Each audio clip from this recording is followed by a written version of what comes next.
In this video I'm going to write a very simple web server using Servant.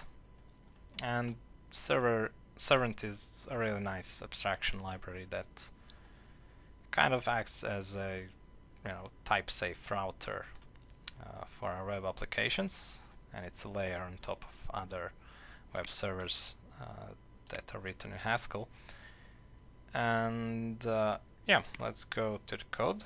So you might notice I've made some changes over here. I have renamed my app folder to server, and also app-test to server-test, because basically the resulting application will be a web server.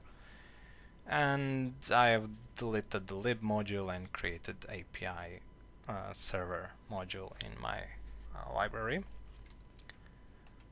And basically the main application, the server executable, just imports API server and assigns the function, the API server that I'm exporting from my API server module to the main function, which is entry point. So when application, the server executable is run, API server automatically starts. Okay, so let's take a look in my Cabal file. I have formatted it a little bit more to my liking, and I've changed the source directory names for server, I've renamed this, blah blah blah. So the most important change is just these dependencies that I have added, as you can see. And let me just go quickly over the most important ones so that you know what's what. So over here we have Y, which stands for Web Application Interface, and you can think of it as some kind of specification of what a web server, a proper web server, should have to actually be able to function normally. But it doesn't do much on its own. So over here we have Warp, which is an actual implementation of this specification. And if you don't know what I'm talking about, maybe you've heard about Apache or Nginx. So Warp is essentially a web server that can serve HTML or whatever we want.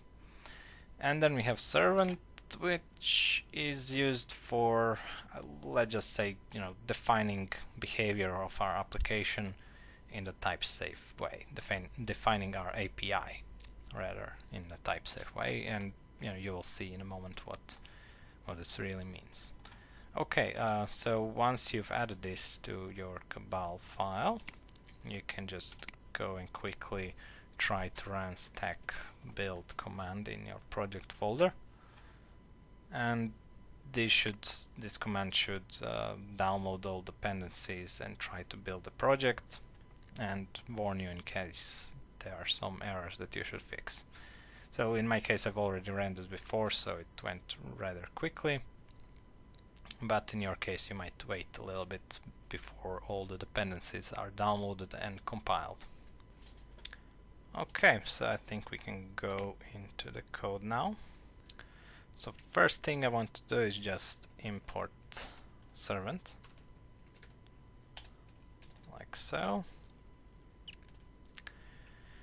And now to actually start some work, let's just explain some basics here quickly. So we have our web application that is on some domain. So let's say it's like on mydomain.com, and this would be the main route, the root route, where what user sees when he first comes to our page. Then you might have a different route, for example demo, and we need to somehow specify what will happen, what will be returned or shown to user when he visits this URL on our site. And the way we do this in Servant, actually with Servant, is by defining our API on the type level. This is just defining the routes, and then after that we need to actually implement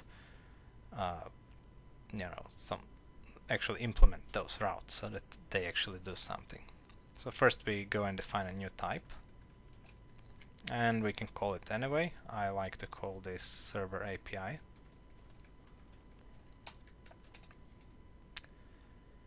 And we can let's just stick with the simple stuff for the beginning. We'll just handle the root route. We will leave this for a little bit later.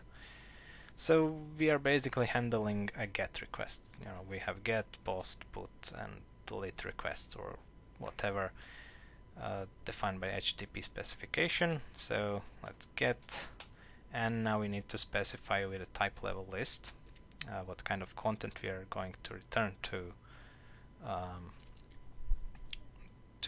a user's browser. So we'll say that we are returning HTML, and we need to specify as well what kind of Haskell data type we are returning here. So in our case, we'll just stick with text.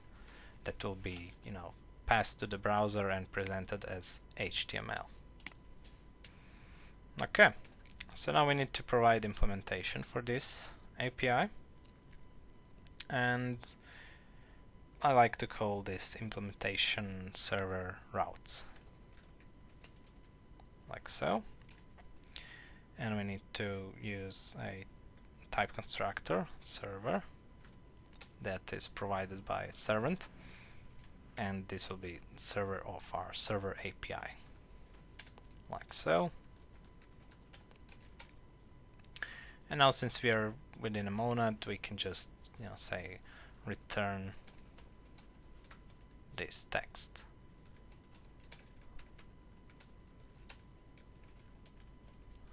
Like so. And since I'm using text, we should probably import the text module. And I'm going to import a lazy version of our text. So I'm just importing a text data type in here. And I'm going to enable a language extension overloaded strings so that we don't have to convert an actual string to a text type, like so. Okay, so now we have defined our very simple API that handles only this main route, and we have provided an implementation of that API. And the next thing we need to do is define a server proxy. So I can just say proxy and server API. This is a very, a dumb thing, but it's quite useful because it allows us to sort of tag certain functions and trigger some type level mechanisms that allows us to perform some nice abstractions over our API. I think there will be an opportunity for a little bit more better example later down the line. Okay, so now we need to define a VI application, and I like to call this a router. This is just my naming convention, you don't have to follow it or anything, but I don't know, this is somehow easier for me to handle semantically. And the router is of type application, and here we just say that we want to serve with server proxy our server routes. Okay, and almost the final thing that we need to do is actually go ahead and run our server. So we can just type in run, and now we need to select on which port we want to run it. So since I'll just run it on port 80, since this is a default HTTP port, and we want to run our router, which is a VI application.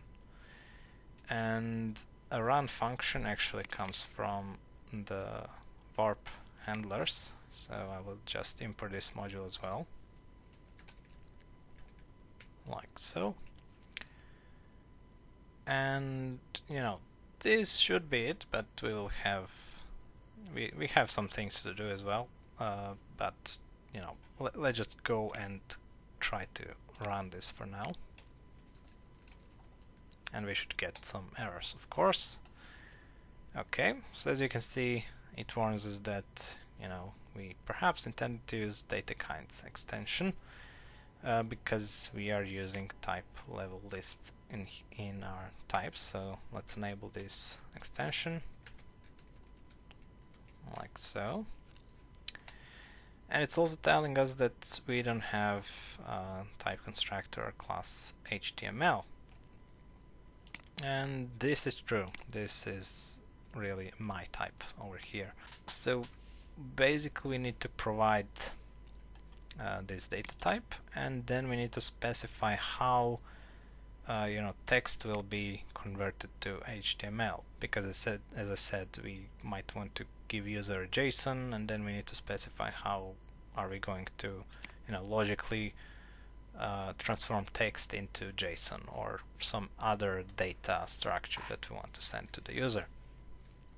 Okay, so let's go and define HTML, and that's it. So, you know, we won't provide any data constructors over here because we are essentially just using this as some sort of a tag to later on implement instances of some classes that we need to provide to actually convert text to HTML. So let's just try to build this now. Okay, and as you can see, it's telling us that we have no instance of MIME-render HTML text, so he doesn't know how to actually convert text to HTML, and that's what we need to do now. So first, let's write an instance of MIME-render. And this instance takes two arguments, so HTML and text in our case, and it has only one function for us to implement.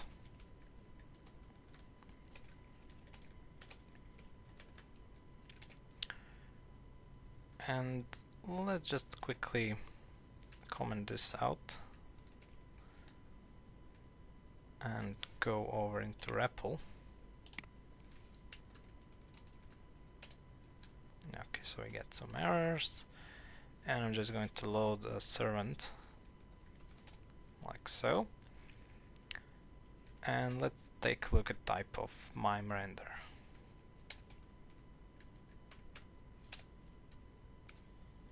As you can see, it takes two arguments, one of proxy and a, which is any type, and returns a byte string representation of that type. So this is why we are using proxies, because they allow us to trigger, you know, certain mechanisms. For example, if we pass a proxy of HTML, then MIME-render will trigger this HTML instance for the text, and in this way we can, you know, have a JSON instance for the text or HTML instance for the text. We are not limited to one instance. Of course, we need to enable well, okay, we'll leave this for later, but we'll have to enable a multi-param type classes for Haskell, because, you know, usually you only have one parameter in your type class. So the way we convert text into a lazy byte string is just by using a encode UTF-8 function from text.lazy encoding package. So I'm just going to import this as well, like so. And let's try to build this now, or reload. Okay, so now we get the warning that, you know, we have illegal declaration for MIME-render instance. Only one type can be given in an instance head, and it tells us that we need to enable multi-param type classes. So let's do this. Like so. Let's reload. And now it's asking us to also implement instance for accept HTML. We can, find some information. Like so. And again, similar to MIME render, we only have one function to implement, again with the proxy. And basically here we need to define headers that will be sent to the browser so that the browser know what type of content he is actually receiving. So let's do this. Okay, so this is basically just, we're telling that our type of content is text HTML and charset is UTF-8, and these operators are coming from network media package, if I'm not mistaken. There we go. And I'm just explicitly writing what functions and operators I'm importing so that you actually know where certain things are coming from. Okay, so now we can save this. Let's try to rebuild this. And okay, it seems like everything went well. So let's try to run the server by typing main, and no errors. So I'm just going to go to my localhost, and there we go. We get message hello from home. And just to make sure that this is not some other server running in the background, let's just change this. And we can press Ctrl+C to stop the server, column R to reload, and main again to start the server. So if I refresh this now, whoops, I zoomed in. Well, let's refresh, and there we go. Hello from home. Okay, so that's a good start. We have our working server, although we just did a very basic thing. So let's try and improve our server a little bit. The thing I like to do is define some middleware, and I have defined some middleware in advanced. And here you can see I'm importing Y package, Y middleware, static, and request logger. But these two are basically important, and Y I'm just importing for the application type. So what these two are doing, request logger will sit before everything else, and it will catch a request sent to our server and log them to the console so that we can actually follow and debug our pages during development. And static middleware will define a folder where we can put just basic HTML pages and CSS and images, and serve all of those from this folder, so that we don't have to manually define routes in here in our API. And that with that we are just keeping things a little bit cleaner in our code. So since this is already defined, we are just exporting middleware. And notice the type over here.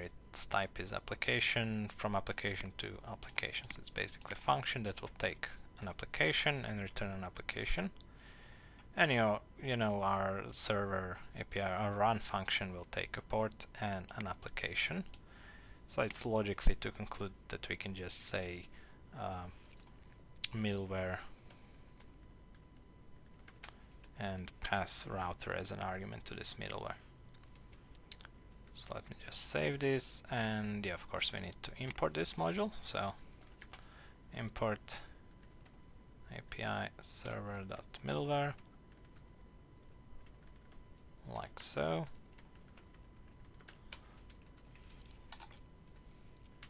And reload. Okay. And now let's watch what will happen when I refresh the page.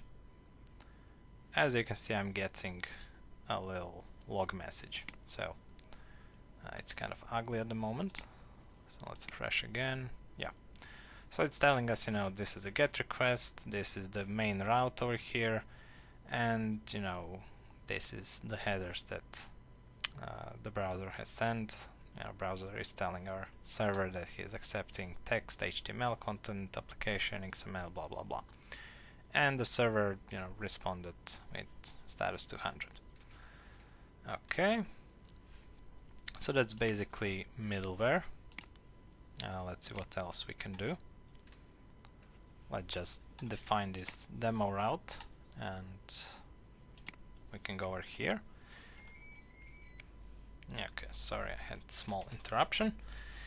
Yeah, anyway, to define a new route, we need to use a type level operator, which is provided by servant.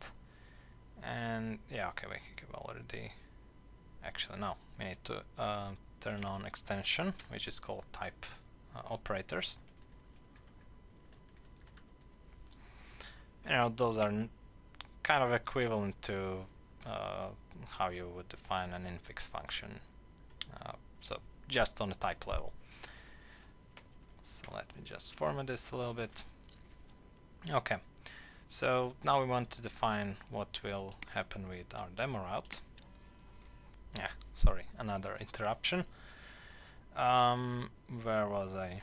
Yeah, so now we need to use type level strings.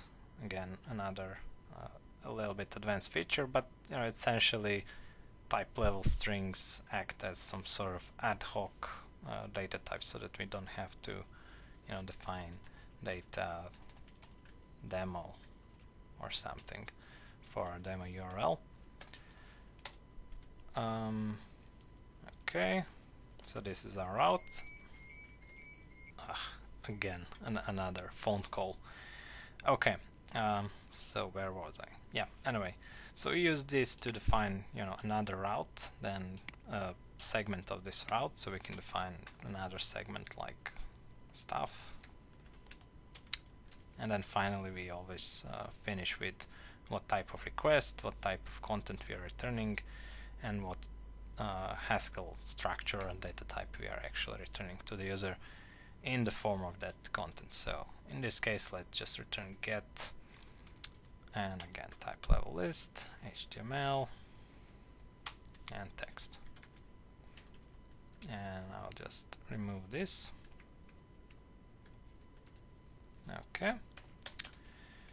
And now again implementation, and we can use the same style operator in here, and we can just say return from demo.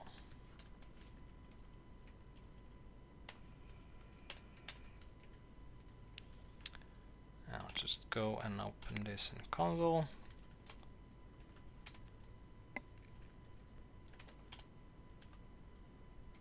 And if I try and go to demo, you can see I get hello from demo.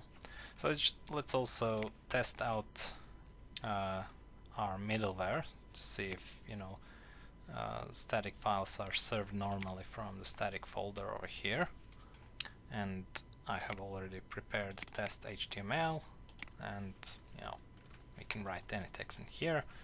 So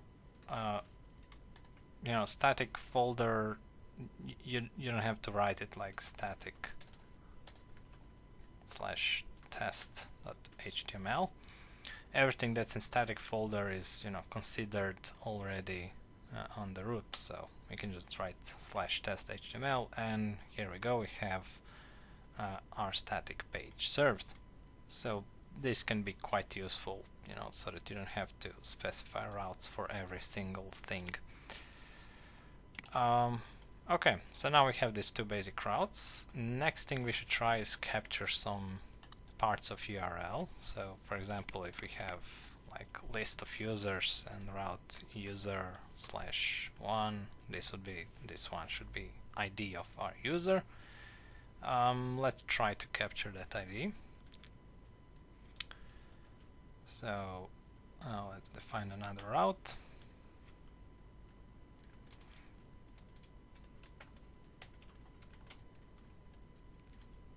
And now we just use a combinator that is provided by servant. It's called capture, and it's used for capturing parts of URL. We just give it some semantic name like user ID, and then we provide what type of content it is. So and servant will try to cast it itself. So in our case, this will be an integer.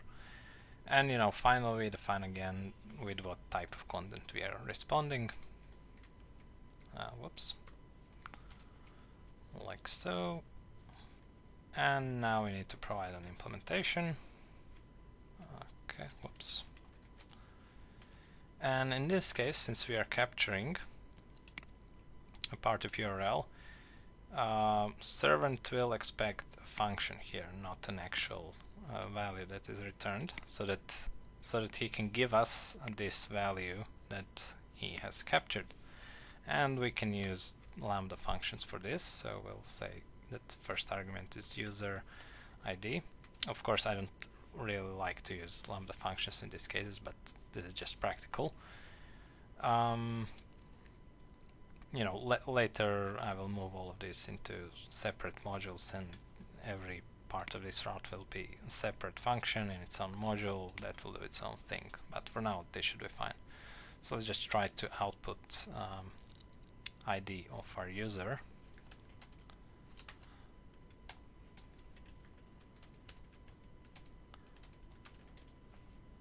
Like so. And now we need to convert an integer to the text, so I'm guessing I should just import pack, and then we can do something like pack.show user ID. I think that should work. So basically I'm just getting a user ID that was passed to me by the servant. And just a quick note, you don't have to name this the same way, you can name it anyway. It doesn't have to correspond to the name of the variable or function argument. And yeah, I'm getting ID, I'm converting it to a string, and I'm packing it into a text, basically reading it back into a text format and merging it with a monoid operator. Since this is a text, not a string, so I cannot use ++. And yeah, we should also import monoid. Like so. Now let's try to run this. It says the types do not match. Oh, I see. Yeah, so, basically we have applied things too early. So this should work now. Okay, main, and let's reload, or actually go to this URL, and sure enough we get this user ID is 1. If I try, I don't know, this, there we go, we get this. So the next thing we should take a look at is how to capture query arguments. So, if you've developed any web application before, you can pass additional arguments to URL by using question mark and then typing the name of the variable equals the value or whatever. And, those things can be optional, so we have to take care of that. Yeah, so let's define another URL. Let's again call it user, and actually let's not mess things up. I'm just going to call it like I don't know, query params. That should be enough. And we have another combinator called query params, or actually query param, because we are capturing only one parameter. And you can also capture multiple parts of URL. You just need to duplicate these things several times, give it different name, blah blah blah. The same is with query param. The only difference is that query param is optional, so it will give you a maybe type instead of an actual URL. This will just not match in case, you know, we just go to the user URL. So let's give a name to this parameter. In this case, it's important what name you give it, because it will correspond to you know, this keyword that we write over here before the equal. Let's call it test field or test param, and the type of this will be, I don't know, let's make it text, like so, and again we'll respond with HTML text. Okay, so again, just simple implementation. Maybe it should be better if we separate this into a function, so I'll just say query params right here and where, like so. And here you can see what kind of monad we are actually using in this handlers. It's called the handler monad, and you know, it has different things defined in it. You can use IO and some other stuff within it. So yeah, let's make an implementation of this. We need to handle the case when we get nothing. So in case there is now a query parameter, we want to return now parameter, and in case we have it, we return a string which says parameter value is equal to the value that we have get, and that should be it. Yeah, so again, stop the server, restart, and let's see. So wrong URL, query params. Oh, wrong URL again. Okay, so now we get no parameter, and if we try to add some parameter, and of course we need to be careful about the name, we have called it test param. So we say the test param is equal to hello world, and with this then we get parameter value is hello world. Okay, so you know, beside these two things we can also submit form, but I think I will leave that for a later video. For now I think I'll just go and show you how to actually return some other type than text. Yeah, so let's go and create another data type. I will call it, I don't know, demo structure or something like that. I'll make a type constructor, and you know, let's give it some fields like, well, I'm not very inspirational today, so field 01 should be enough. That will be, I don't know, text, and field 02, that will be integer. Okay, and we also want to derive show.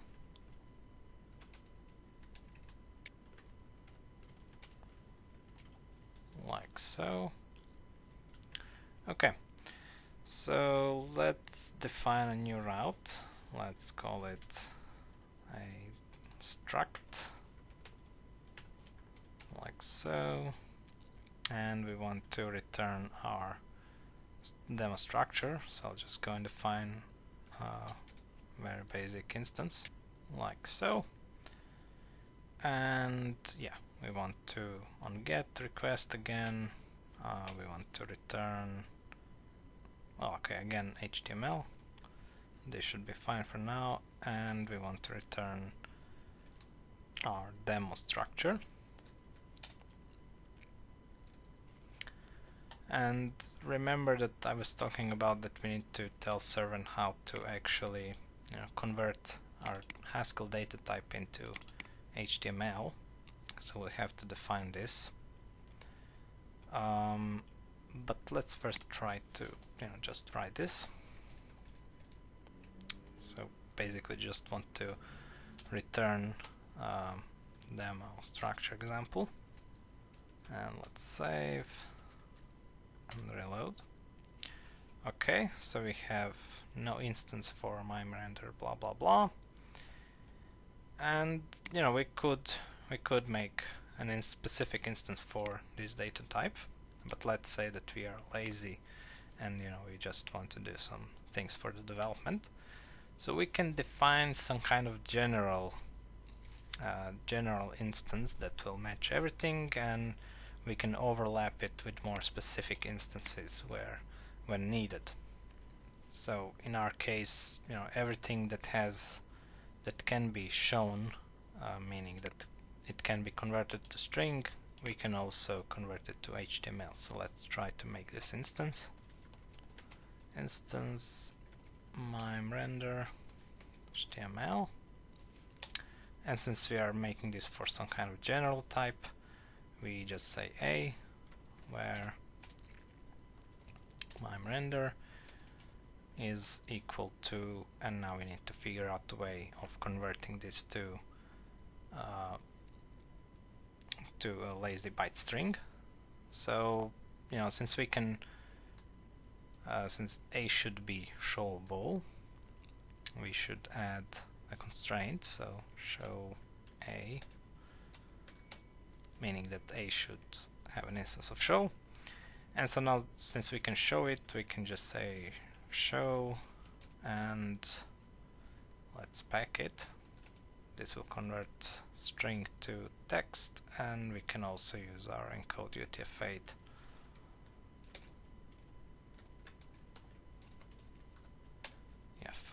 over here to convert text to a lazy byte string. I'm sure there's a better way to write this, but we'll fix this later.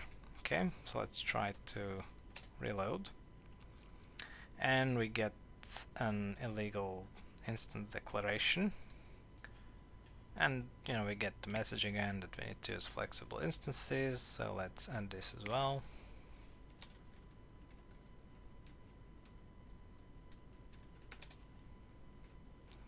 And now we get an error which says that we have overlapping instances for